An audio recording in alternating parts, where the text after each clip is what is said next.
Natalie Sisson, and I'm feeling fit. Da-na-na-na-na-na-na. I knew that I would now.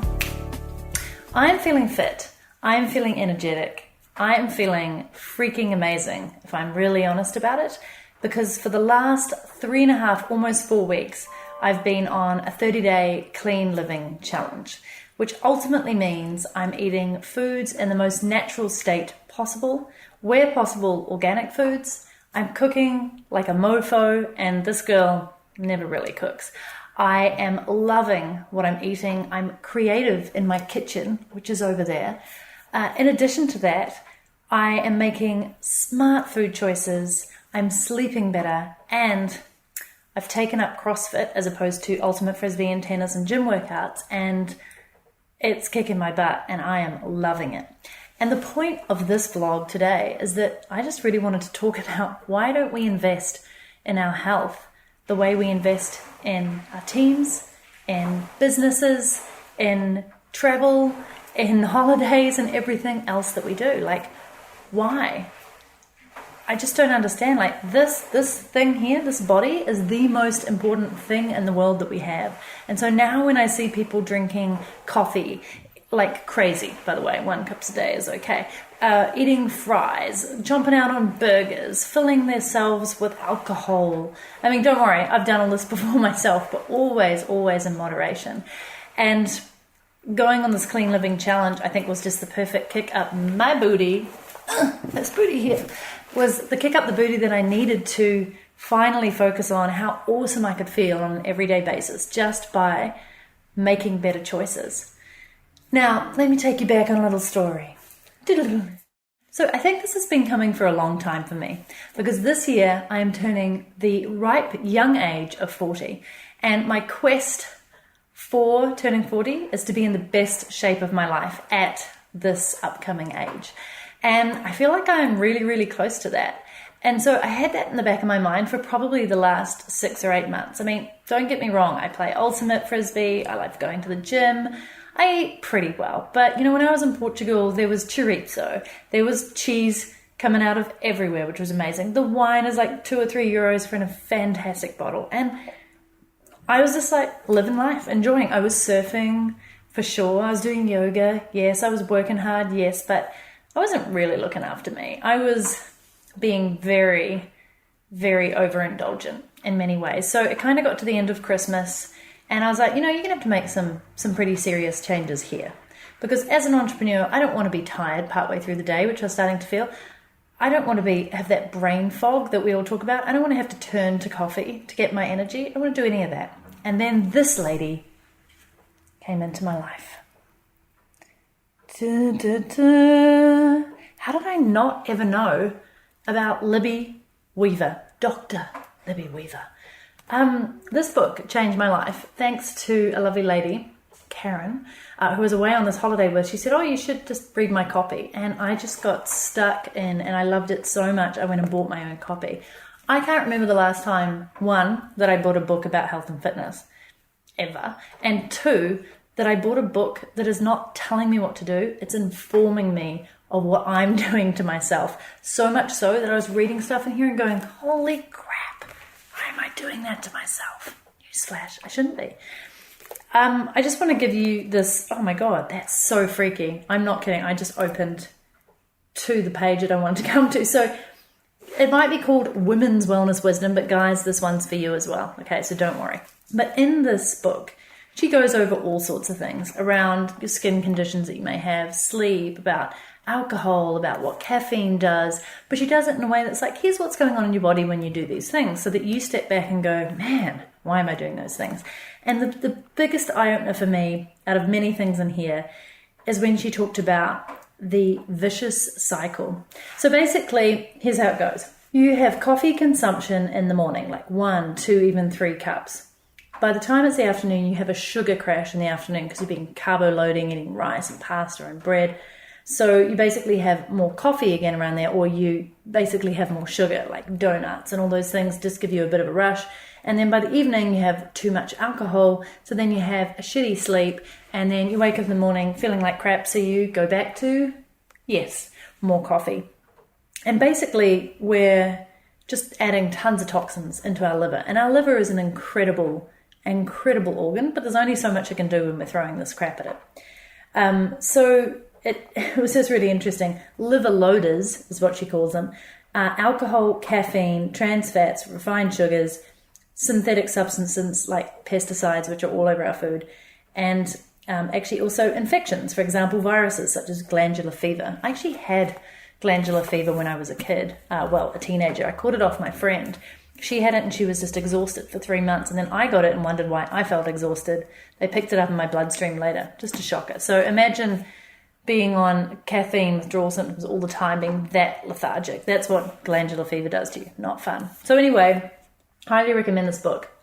I will put it in the links below.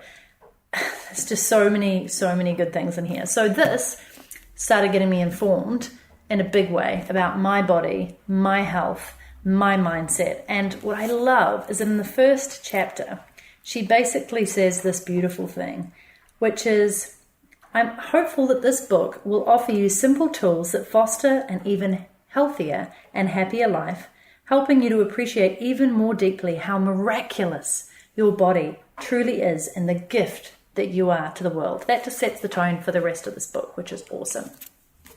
So after reading that, I then started in on the lovely Karen and Sarah's 30-day clean living challenge. Now, Karen's been a member of my community. She's been a coaching client. She's come to my retreats. But I've seen her on this path of growing more and more and more. She's just super passionate about real health and real energy. And they ran this clean living challenge last year. They've run it several times.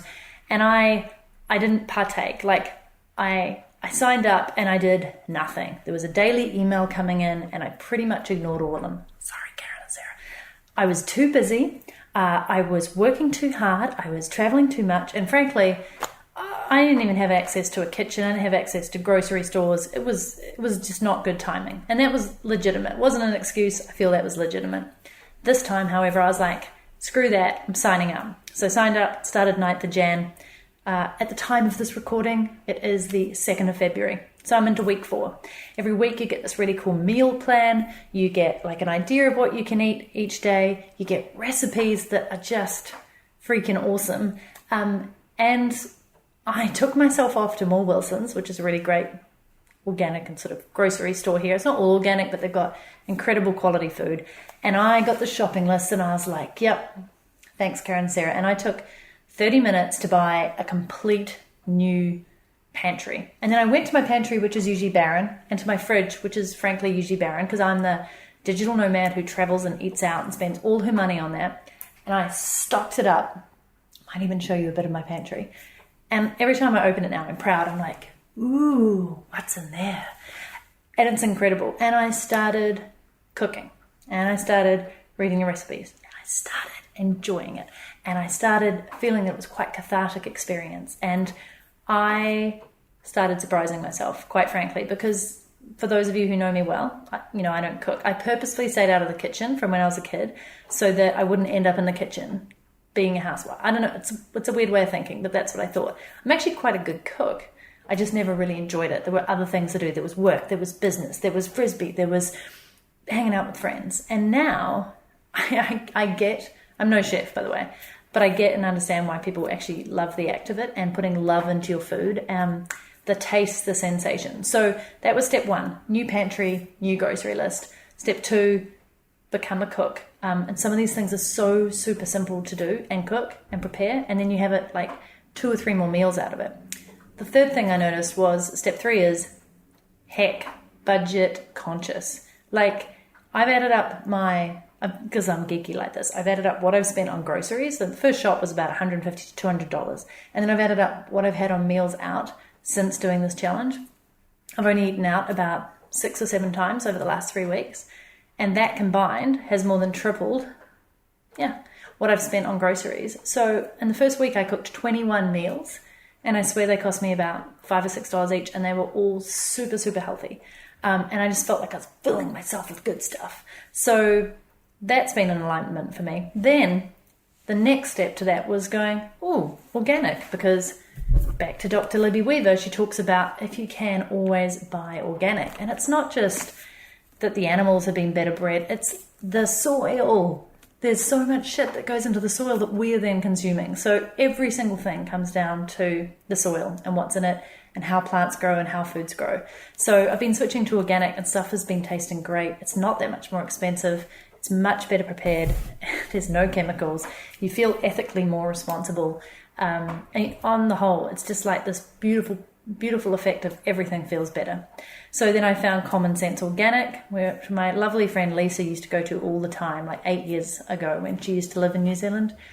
And now I'm like waking up to it. So then I had this epiphany and I shot a Facebook Live video going, what have I been doing all my life? Why haven't I had more organic things? Why haven't I actually been preparing beautiful, wholesome, healthy, yummy foods that give me energy and make me feel amazing? Then the next thing that I noticed was, okay, if I'm going organic in food, I want to go organic in skincare. So I went out and I researched and I bought the beautiful Antipodes range. It's gorgeous. It's really lovely. And it's awesome. All organic, like Manuka honey. Oh, so good. Black fern, Bulgarian rose, and Wairara artisan water. Kiwi fruit, Manuka honey, Vinzanza performance, but it's just so yum. And it smells freaking amazing. And just today, my lovely mum came by and she said, your skin's looking great. I was like, yeah, I feel like younger from the inside. So that was step 4 or 5, I can't remember. And then people on Facebook started posting skincare recipes, make it home, do it yourself, which I've known about for a long time, but I can actually do because I'm in one place for a month. So granted, I will say, doing any kind of challenge to get yourself back on track, it is lovely to have a base and be able to have a kitchen and access to groceries and stores. But I still feel you can do this pretty much from anywhere. And then the next thing that's come out of it is changing my exercise. So about this time, right across from where I was shopping at More Wilson's, there's this cool place called Urban Fitness. Shout out to Michael and Dan actually. And it's this awesome kind of like just hipster urban workout space. It has a big roller door and inside there's boxing bags and rowing machines and dumbbells and kettlebells and bars and Olympic rings. I don't know why I'm doing all this stuff. And there I was finding myself at 6 a.m. in the morning or at 6:45 or at 10 past 12 in doing these crazy cool workouts that fully functionally stretch my body so much. Like I thought I was pretty strong and fit. I had abs here. Like I was sore in my intercostal muscles for weeks. Everything was sore. I was walking upstairs going, oh God, I feel really... But it only lasted for like 2 or 3 days. And this is me in week 2.5. Just kind of want to like bounce around all the time. So I don't know what's happened in the last 3.5 weeks. I have literally transformed my world from the inside out. And it all started with getting educated about why my body is amazing, why everything that I do and feed into here feeds my mind, which then feeds into everything else. So additional things that have come out of this, which I kind of thought might happen, but not in so many ways. Massive positivity shift. Like I'm a pretty positive person, but now I'm like in gratitude mode all the time. I'm excited about things as a result of being in gratitude mode and being excited and being positive and being happy. I've got this abundance coming into my business. I've got sponsors for my podcast. In addition to that, I've been like killing it with Airbnb recently, meeting all these awesome, lovely guests, making more money through real estate, transforming my finances, just getting a grip on everything. So all I can say is if you start here with this beautiful body that you live in and you treat it like the queen or the king that it is, then it starts here, which shifts the mindset into gratitude, into abundance, into positivity. Stuff starts coming out of the woodworks to make your life awesome and things just get better and better. So that's all I want to say to you. Invest in yourself. I now fully understand what that means. And this has just been this whole sort of transformation. And I'm still learning. I'm learning so much and I love it.